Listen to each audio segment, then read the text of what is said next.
ఊరు కాని ఊరుకు వెళ్లాడు, బావిలో పడి చనిపోయాడు. అతడు ఆత్మహత్య చేసుకున్నాడా, ప్రమాదవశాత్తు బావిలో పడ్డాడా, లేక ఎవరైనా హత్య చేశారా? అసలు బీటెక్ విద్యార్థి రాహుల్ మృతిలో ఏం జరిగింది? ఇదే అంశాన్ని ప్రశ్నిస్తున్నారు అతని తల్లిదండ్రులు. కనీసం తమ కొడుకు శవాన్నైనా అప్పగించాలని దీనంగా వేడుకుంటున్నారు. అసలు ఈ కేసులో 35 రోజుల క్రితం ఏం జరిగింది?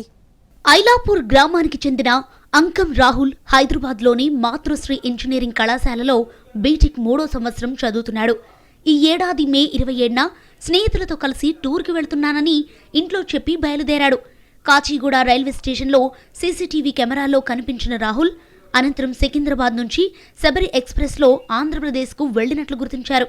కానీ మే 30న ప్రకాశం జిల్లా సింగరాయకొండ పోలీస్ స్టేషన్ పరిధిలోని ఓ వ్యవసాయ బావిలో రాహుల్ మృతదేహం లభించింది.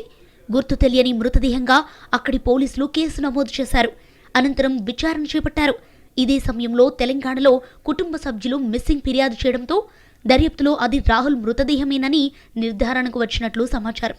కానీ ఇప్పటి వరకు అంటే ఘటన జరిగి 35 రోజులు గడిచినా మృతదేహాన్ని కుటుంబ సభ్యులకు అప్పగించలేదు.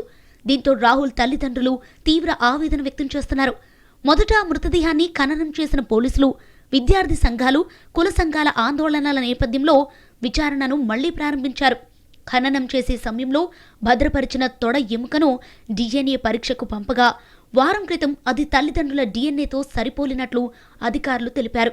అనంతరం మృతదేహాన్ని అప్పగిస్తామని చెప్పినా చివరి నిమిషంలో మరో 2 రోజులు వేచి ఉండాలని సూచించినట్లు కుటుంబ సభ్యులు ఆరోపిస్తున్నారు. ఆ తర్వాత పోలీస్ స్టేషన్కి వచ్చి బాగా బతిలాడుకున్నాను.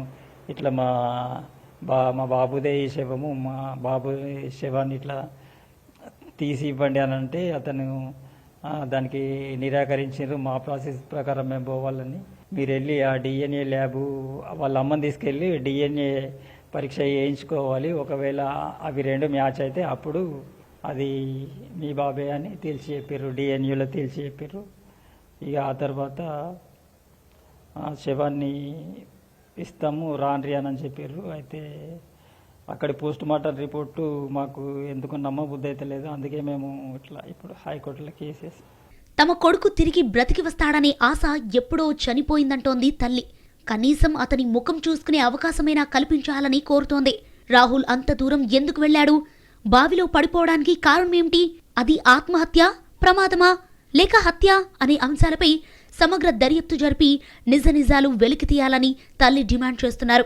అధికారుల స్పందన కోసం ఎదురు చూస్తున్న కుటుంబ సభ్యులు న్యాయం కోసం త్వరలోనే విద్యార్థి సంఘాల మద్దతుతో తెలంగాణ ముఖ్యమంత్రి నివాసం ముందు ఆందోళన చేపడతామని హెచ్చరించారు.